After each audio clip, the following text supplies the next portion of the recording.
વાત કરીએ રાજકોટની. રાજકોટમાં સૌરાષ્ટ્ર યુનિવર્સિટીમાં આજે 58 પદવીદાન સમારોહ યોજાયો છે. આ 58મો પદવીદાન સમારોહ, જેની અંદર રાજ્યના રાજ્યપાલ આચાર્ય દેવવ્રતજી અધ્યક્ષ સ્થાને પદવીદાન સમારોહમાં હાજર રહ્યા હતા, જેમાં 14 વિદ્યાશાખાના 43,959 વિદ્યાર્થીઓને દીક્ષા આપવામાં આવી છે.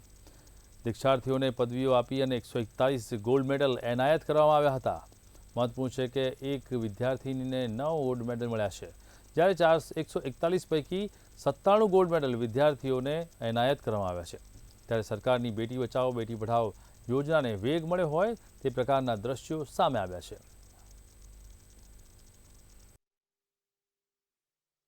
યુનિવર્સિટીના કુલ 43,000 વિદ્યાર્થીઓને જ્યારે સર્ટિફિકેટ એનાયત કરવામાં આવ્યા હતા, જેમાં 141 સુવર્ણ રજક પ્રાપ્ત કર્યા છે, જેમને ગોલ્ડ મેડલ્સ પ્રાપ્ત કર્યા છે.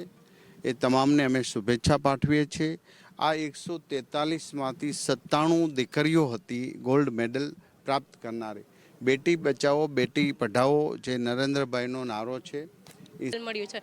ગોલ્ડ મેડલ મળવાની સિદ્ધિઓ તો કંઈ અલગ જ હોય, જેની ખુશીઓ કંઈ અલગ જ હોય, જેના માટે મારી પાસે કોઈ શબ્દ નથી. પરંતુ એટલું કહેવા માંગીશ કે મારી જે આ સિદ્ધિઓ હાસિલ થઈ છે એના માટે માત્ર 2 લોકો જવાબદાર છે, જે મારા ઈશ્વર અને મારા પેરેન્ટ્સ.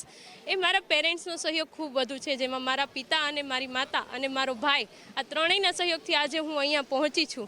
સૌરાષ્ટ્ર યુનિવર્સિટીના 58th સેરેમનીમાં મને 9 ગોલ્ડ મેડલ મેડિસિનમાં એનાયત થયા છે.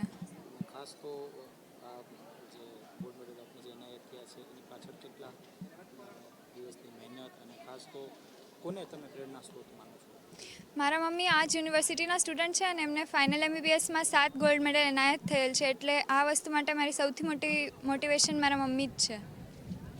હવે શું કારણ કે મેડિસિનમાં આપણે ડિગ્રી પ્રાપ્ત કરી, હવે કઈ પ્રકારની મારે ઇન્ટરનલ મેડિસિન સબ્જેક્ટમાં આગળ વધવું છે. કોન્સ્ટન્ટલી ઇવોલ્વિંગ ફિલ્ડ છે, એમાં કન્ટિન્યુઅસ રિસર્ચ, બધી જે નવી ડિસીઝ અને ઓર્ગેનિઝમ જાણવા મળે છે એના વિશે થતું હોય છે, કે મેનેજ કરવું, કઈ રીતે બેટર આપણે પેશન્ટને આપી શકીએ એ માટે થતું હોય છે, એટલે મારે એમાં આગળ વધવું છે. વિદ્યાર્થીઓ ખૂબ જ મહેનત કરતા હોય છે સિદ્ધિ પ્રાપ્ત કરવા માટે, ગોલ્ડ મેડલ પ્રાપ્ત કરવા માટે. આપે કઈ પ્રકારની મહેનત કરી જેથી આપને આજે આ સિદ્ધિ મળી છે?